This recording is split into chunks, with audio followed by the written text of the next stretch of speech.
네, 안녕하세요. 이번에도 모던 자바 스터디, 이번에 세 번째 주차로 내용 이어가서 설명드리도록 하겠습니다. 이번에는 좀 짧게 끝낼 수 있지 않을까 생각이 듭니다. 저번에는 좀 코딩도 하고 그래가지고 좀 시간이 걸렸는데 예상보다 이제 이론적인 내용이어가지고 좀 짧게 끝나지 않을까 싶습니다. 그래서 좀 대기를 하자면 오늘은 OOP, 즉 객체지향적인 프로그래밍, 그 다음에 그걸 디자인 패턴, 그 다음에 동시성 이슈, 한 세 가지 정도 이론화 시켜서 제가 3주차를 진행한 적이 있었어요.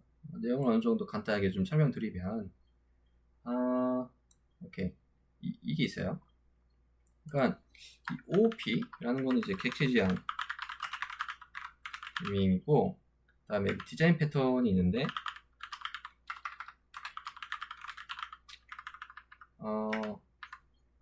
이 중간에 더 중요한 개념이 있어요.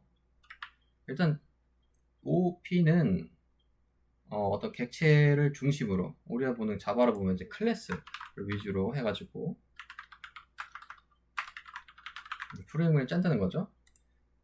절차형 프로그램이 있는데 그거 이제 반대로 생각해 주시면 돼요. C 언어에서 통하는 뭐랄까 굉장히 이제 절차적으로 위에서 아래로 내려가는 식의 그런 틀의 프로그래밍과 다르게 OOP는 클래스를 중심으로 뭔가 꼭 굳이 위에서 아래로 내려가는 게 아니라 클래스를 가지고 얘를 가져와서 프로그램을 짜는 방식이라고 생각하면 됩니다. 그래서 이 디자인 패턴은 이 OOP 객체지향 프로그램의 막을 위해서 만들어낸 어떤 하나의 공식 같은 거예요. 공식이라고 생각하시면 될 것 같습니다. 근데 이제 이 OOP를 위해서 이제 OOP라고 부를게요. 이제 OOP 객체지향 프로그래밍을 이제 OOP를 위한 하나의 중요한 원칙이 있어요. 그게 솔리드 원칙. 여기까지는 좀 잡아야 되겠다. 솔리드. 얘는 OOP 원칙, 룰이라고 보시면 됩니다. 룰. 그래서 얘를 기반으로 탄생한 공식이 디자인 패턴이다. 얘를 위해서 만들어낸 공식이라고 생각하시면 됩니다. 자, 그렇죠. 그래서 조금 하자면, 그래서 얘를 왜 객체 지정을 해야 되냐? 유지보수가 용이하기 위함이다. 이게 개념이 중요하거든요. 유지보수를 용이하기 위함이다. 이게 무슨 말이냐면은 우리가 뭔가 개발을 할 때 결국에는 디자인된 요구사항은 다 어떤 나름의 그 도메인에 맞는 비즈니스적인 내용들로 맞춰서 요구사항을 받아서 개발을 하는 거란 말이에요. 그럼 이제 사실은 이 요구사항이 사실은 한번 요청사항이 오면 그게 꼭 그대로 이제 쭉 가는 게 아니라 변해요. 그리고 빠르게 변해요. 많이. 왜냐면 소비자의 니즈가 워낙 빠르고 변하기 때문에. 그래서 이 변하는 요구사항에 맞춰서 빠르게 대처하기 위해서는 코드가 수정이 잘 쉽게 해야 돼요. 코드 수정이 불가피하기 때문에 작업 요구사항이 변해서. 그쵸? 그래서 개발자들은 자신이 작성한 코드가 변한다는 걸 인지를 하고 이 코드를 변할 수밖에 없기 때문에 변하면 다른 코드에도 영향이 되지 않게끔 하려고 굉장히 노력을 합니다. 다른 코드가 영향을 받는 그걸 뭐라고 그러냐면은 사이드 임팩트라고 해요. 사이드 임팩트. 그런 사이드 임팩트를 줄이기 위한 코드 방식을 계속 연구를 해왔단 말이죠. 이 프로그래머 이제 연구하신 분들은. 그래서 그런 미덕으로 만들어진 내용들이 OOP, 객체지향, 솔리드 원칙, 디자인 패턴 이렇게 나오게 된 겁니다. 그리고 계속 얘기하는 거지만 제가 생각한 이런 거를 쉽게 받아들이려면은 두 가지 정도 일단 머리에 박아야 된다고 봐요. 두 단어가.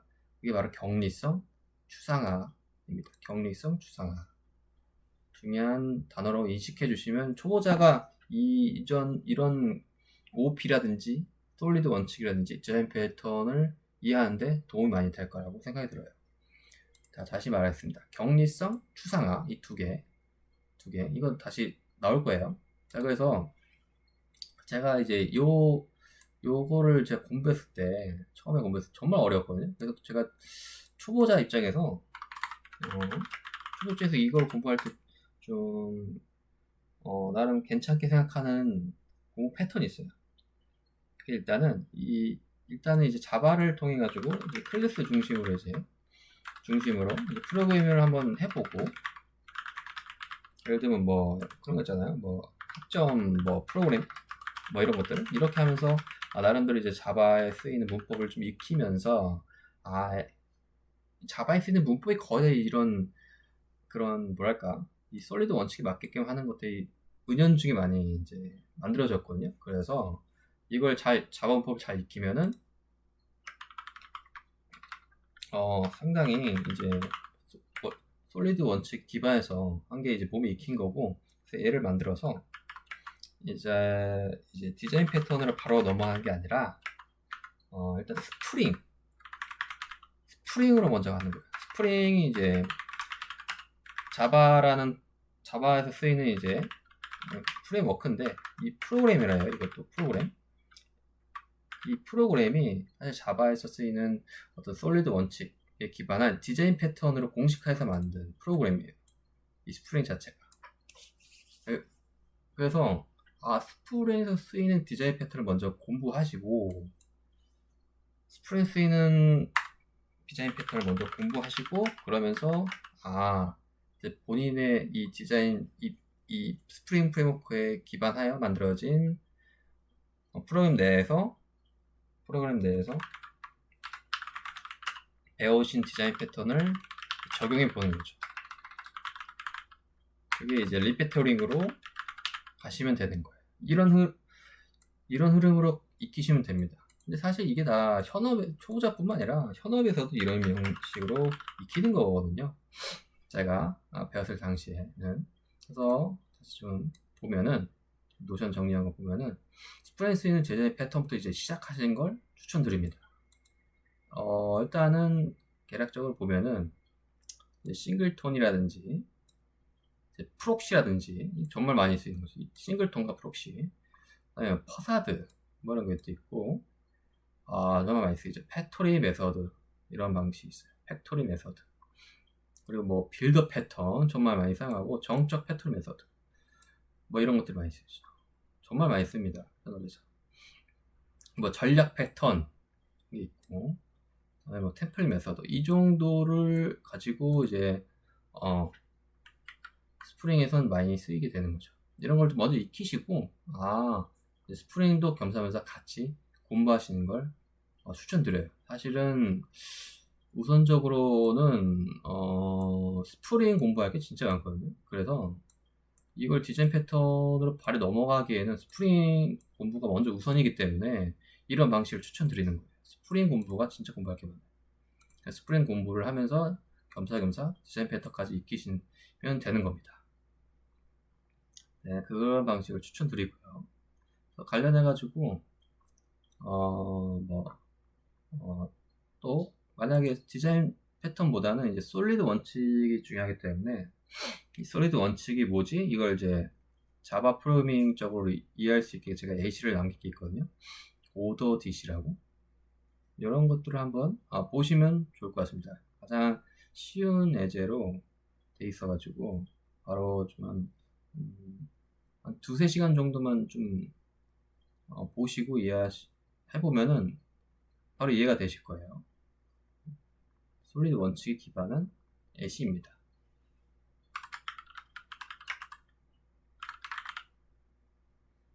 네. 다음에 디자인 패턴도 제가 블로그에 정리한 게 있어요. 이걸 보시고 좀 참고할 수도 있을 것 같습니다. 네. 뭔가 예시도 있기 때문에 이걸 한번 짜보면서 익히시는 걸 권장드리고요. 다음에 이제 리피토링이 나중에 결국 최종적으로 여러분들이 이제 개발을 할 때 나오는 이제 결과물이라 볼 수 있어요. 주니어일 때는 거의 리페토링이라고 보면 되거든요. 내가 처음부터 뭘 다 처음부터 다 프로그래밍을 해오면 모를까? 그게 아니면 거의 기존의 프로그램들이 있을 거란 말이에요. 그 프로그램들을 또 다른 요구사항이 변할 때 여러분들이 거기에 맞춰서 이미 만들어진 프로그램 위에서 리페토링을 하면서 유지 보수를 하는 거란 말이에요. 그렇기 때문에 이걸 좀 더 효율적으로 리페토링 하는 게 뭘까를 고려하시면은 이걸 이제 기억해 주시면 됩니다. 아까 기억하시려고 했던 두 단어가 있죠. 기억하시겠죠? 격리성 추상화입니다. 격리성 추상화. 자, 결국은 모듈화 하는 거예요. 리팩토링 거의 대부분이 모듈화. 일단 이 정도만 얘기해 드리겠고요. 리팩토링은 모듈화. 요것만 잘해도 됩니다. 진짜. 그러면 그 다음 단계로 재생 패턴이 이제 보이실 거예요. 이 정도만 얘기해 드리겠습니다. 자, 그래서 리팩토링 하고 그 다음에 추가로 사실 여기까지만 해도 대지지향적으로 개발한다는 게 뭔지는 이 정도만 해도 충분할 거라고 보고요. 근데 그 다음에 또 다음 스텝을 위해서, 다음 레벨을 위해서 하나 좀 얘기해 드려야 되는 용어가 있다면 이거라고 봅니다. 재사용이랑 격리성. 이것도 마찬가지로 격리성 추상화랑 같은 맥락의 내용들이에요, 사실은. 자, 말씀드리자면은 결국에는 사이드 임팩트, 그러니까 빠른 비즈니스의 변경된 요구사항에 맞게끔 개발을 할 때 사이드 임팩트가 안 일어나게 하는 게 중요하다고 했잖아요. 그거를 줄이기 위해서는 격리를 해야 된다. 이 내용이 들어가야 돼요. 그리고 사실은 그 추상화라는 것도 격리성을 위한 보조 개념에 불과합니다. 이제 추상화라는 게 뭐냐면은 추상화가 일단 기본적으로 자바에서 이스탠즈라는 게 있어요. 이걸 한번 기억해 보시면 좋을 것 같고, 추상화라는 거는 공통점을 끄집어내는 거예요. 공통점을. 무슨 말이냐면은 예를 들면 내가 커피를 만드는 클래스를 하나 만든 거예요. 커피 메이커 뭐 이런 거. 메이커 뭐 이런 클래스가 있어요. 거기에 이제 기능이 있는 건데, 얘가 이제 부모로서 클래스가 되고 이제 여러 가지 커피들이 있을 거 아니에요?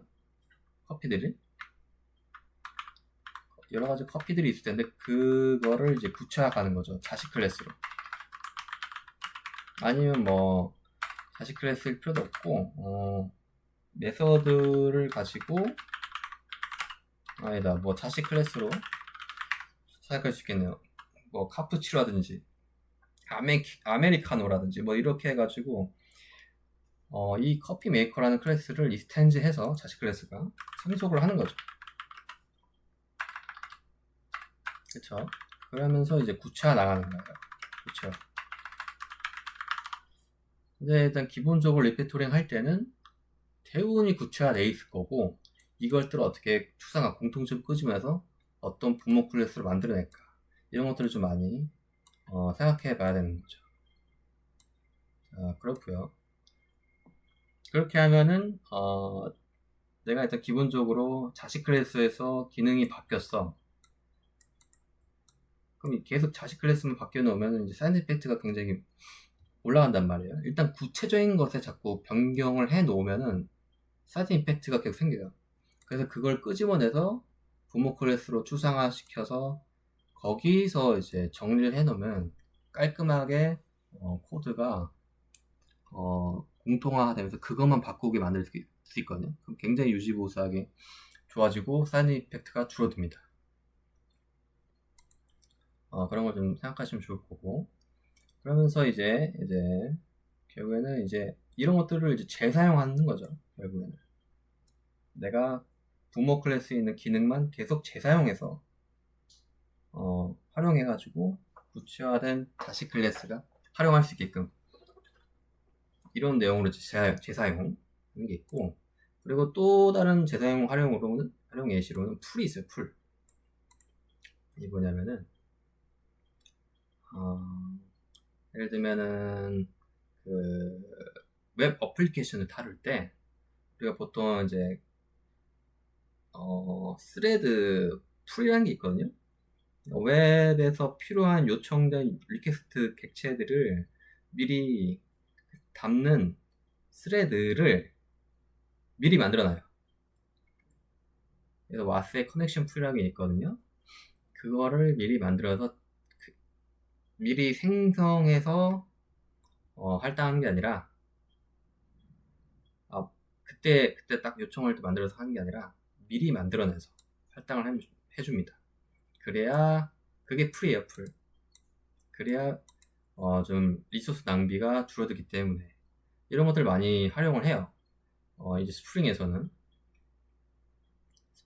그래서 이런 것들을 통해서 많이 사용하는데, 근데 문제가 있어요. 이렇게 재사용하면서 활용을 하면은 뭐가 있냐면 가장 큰 이슈가 동시성 이슈라는 게 있어요. 동시성 이슈. 자, 재사용을 하면서 리소스를 낭비하고 그런 것까지는 괜찮은데, 문제는 이제 서로 이제 재사용하는 거잖아요. 그러면은 서로 다른 스레드가 내가 재사용한 공유한 데이터들을 서로 공유를 하면은 예상과 다르게 스레드가 변조할 가능성을 내포하는 거예요. 내가 만약에 1이었다고 생각하는 데이터가 사실은 얘가 어떤 연산을 통해 2가 됐어. 3이 됐어. 3이 됐어. 그럼 난 사실 1로 생각하고 가져온 건데 이게 3으로 가져가다 보니까 계산값이 어긋나는 케이스가 생길 수 있는 거죠. 그게 이제 동시성 이슈다. 그래서 이 동시성 이슈를 원천적으로 차단시키게 하자 하는 게 이제 스레드 쉐이프라는 겁니다. 그래서 향후 이제 리팩토링을 할 때 여러분들이 개발을 할 때 이런 스레드 쉐이프하게 코딩을 짜자 하는 생각들을 이제 간혹 생기게 될 거예요. 그래서 하는 방법들 중에 용어들이 이런 게 있는 거죠. 뭐 가장 중요하다고 생각하는 거는 이제 이뮤투블, 불변성 있게 하자. 그 다음에 트랜잭션, 이 두 개 정도가 굉장히 중요하다고 생각합니다. 값을 아예 변하지 않게 처리하는 게 이뮤투블이거든요. 이런 것들이 계속 나와요. 이건 자바뿐만 아니라 이제 다른 프로그램 언어에서도 많이 나오는 개념이고요. 최대한 값을 안 변하게끔 미리 설정해 넣어서 코딩을 하는 거예요. 아마 파이널, 자바에서 쓰이는 이제 파이널이 그 중에 하나인 거고요. 그 다음에 트랜잭션은 뭐냐면은 이제 이거는 DB까지 간 개념인데 DB의 내용이에요. 이거 트랜잭션은 아예 이걸 오토믹, 그러니까 원자성, 절대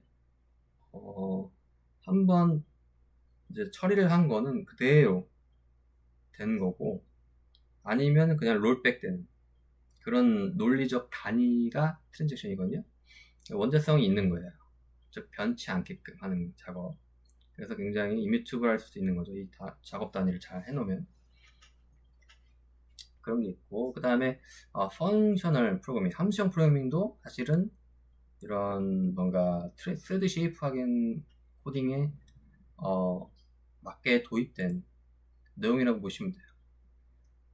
뭐냐면 이제 스트림이 있는데 함수형 프로그래밍 중에 이 스트림 내에서의 연산은 사실 굉장히 퓨어하게 이루어집니다. 그게 무슨 소리냐면은 값이 스트림에서 연산해서 마무리될 때까지는 스트림 외부에 있는 어떤 스레드들은 절대 얘를 건드릴 수가 없어요. 굉장히 퓨어하다고 할 수 있는 거죠. 네. 어떻게 보면 이뮤트블 할 수 있다는 그 맥락과 굉장히 비슷하다고 볼 수 있는 거예요. 이 함수형 프로그래밍은. 그래서 많이 각광받는 거죠. 이 개체지향 프로그래밍과 함수형 프로그래밍이 그래서 각광을 받고 있는 겁니다. 모던 자바에서는 그래서 함수형 프로그래밍이 많이 사용한다는 거 이해해 주시면 되겠습니다. 네, 그래서 이 정도까지 하면은 여러분들이 이제 뭔가 어떤 중급 자바 또는 고급 자바로 갈 때 아마 이런 내용으로 익히시면은 좀 나름대로 좀 기본적인 맥락을 이해하실 수 있을 거다라고 생각이 됩니다. 일단 3주차는 여기까지 마무리하도록 하겠습니다. 감사합니다.